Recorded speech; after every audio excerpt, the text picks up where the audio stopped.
પડવાની વાત આવી પહેલાં પહેલી તો આપણે તો જાણીએ કે કંઈ ચાલતા હોય તો પડી જાય, મોટરમાંથી પડી જાય, કંઈક બીજે રીતે પડી જાય, એમ ઘણા પડવાના તો છે. એટલે આપણે એમ જાણતા કે એવું કંઈ પડશે ને આખર છે. પરંતુ સત્સંગમાંથી પડવાની વાત આવી કે સત્સંગમાંથી પડવું નહીં આપણે.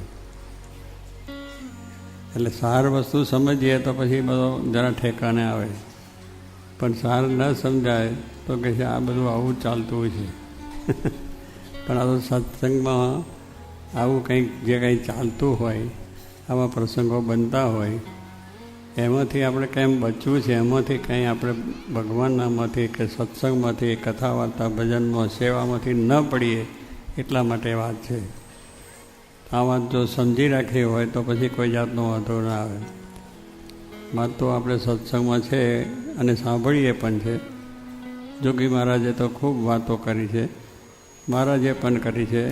એના આધાર પણ પાકા સત્સંગ ઘનશ્યામ, એનું નામ જ ઘનશ્યામ છે. એટલે પછી એ તો શું કામ, એ તો સારું જ કરે, બધાને હરખા કર્યા, એકને નહીં હરખા, સૌકાને, ચોરને, ગુંડાઓને બધાને હરખા કરી નાખ્યા એને. કારણ બધા આગું પાછું કરતા હતા. તો એ જો મહારાજનું પ્રધાનપણું ભગવાનનો મહિમા સમજાય તો બધું. પહેલું આપણે આ સત્સંગમાં આવીએ છીએ શું કરવા કે આપણા સ્વભાવ, આપણી પ્રકૃતિ, આપણામાં રહેલા દોષો, આપણામાં રહેલા સ્વભાવો એ ટાળવા માટે આવીએ છીએ. પણ આપણે બધું આવું કરી બેસીએ તો પછી આપણે કંઈ ફાયદો ન થાય, બીજાને પણ ન થાય. કારણ કે આધ્યાત્મિક એક જીવન જેવું છે ને, આધ્યાત્મિક રીતે આપણે રહીને ભગવાનને રાજી કરવા છે.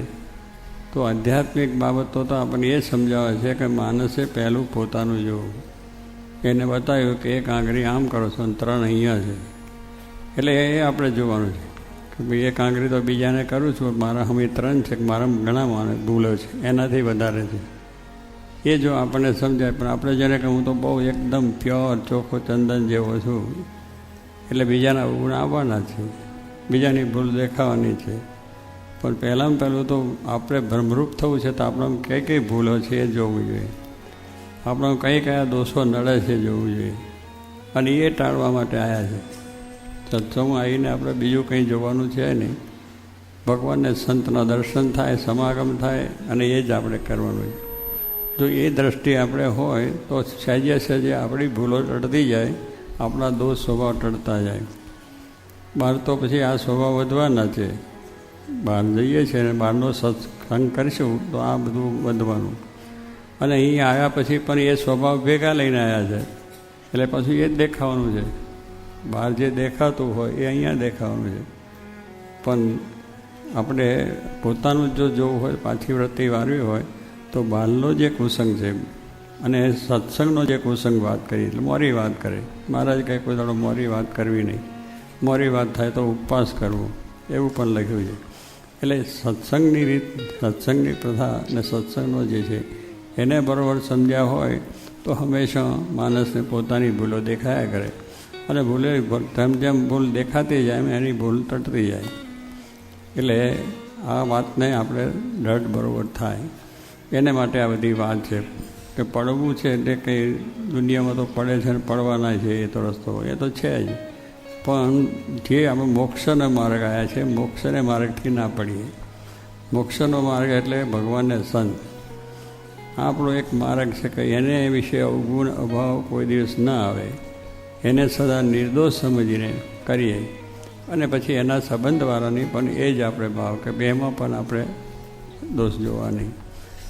આ દોષ ટાળવાને, દોષ જોવાની વસ્તુની અંદર એ છે કે ભગવાનને સંત એ જ આપણે મોક્ષની બાબત છે, કલ્યાણની બાબત એની પાસે. હવે એમાં તમને દોષ દેખાય, તમારે ટળે ક્યાંથી?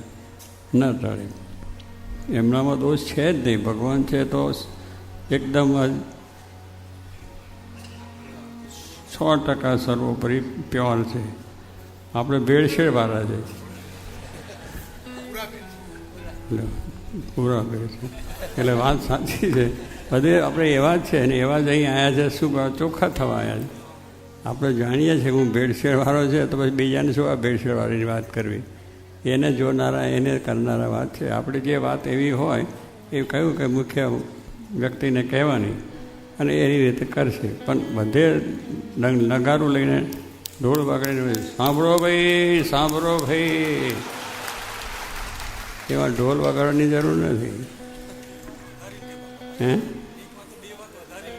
હા, પણ તમે કરીને બધી એટલે શું પેલા છોકરાને ધમકા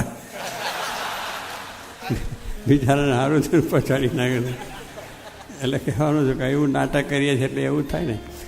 એટલે આપણે બધા એ છે કે આપણે ઢોલ વગાડવાની જરૂર નથી. આપણું ઢોલ વગાડો, કે આપણામાં જે છે ટાળો, એને માટે પ્રયત્ન કરો, એને માટે પ્રાયશ્ચિત કરો, કે જે કંઈ ભગવાનની પ્રાર્થના કરીએ તો આપણે શુદ્ધ થઈ જાય.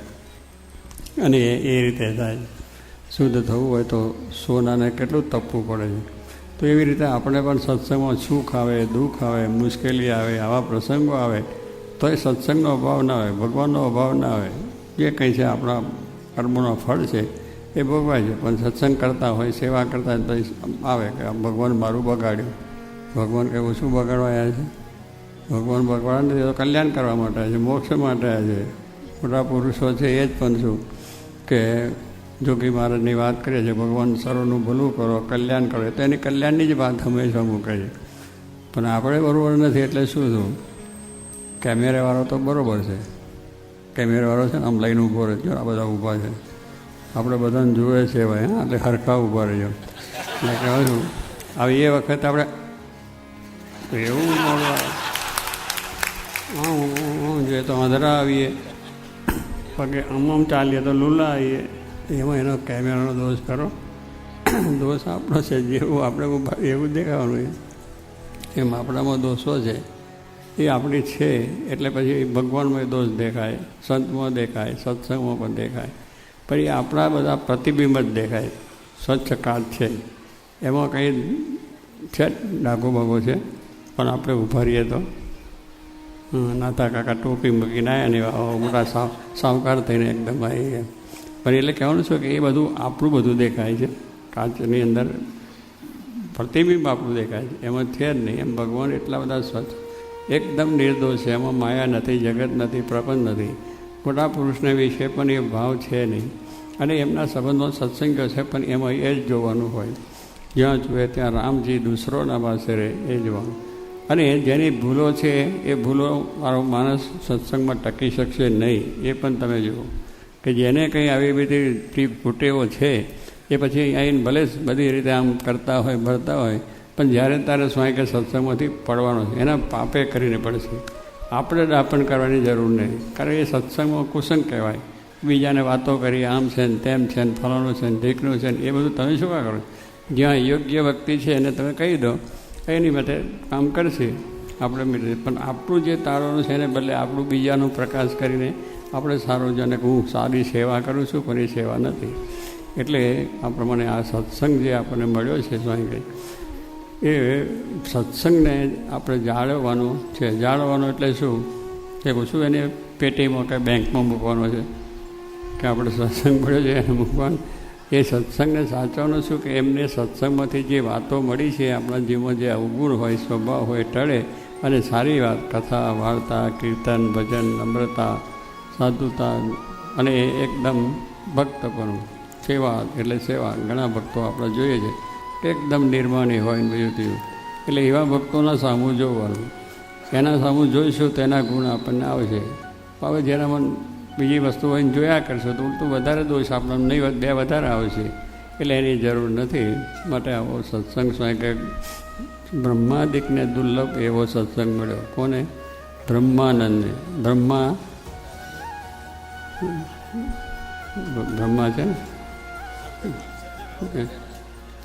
બ્રહ્મા નથી જોયા?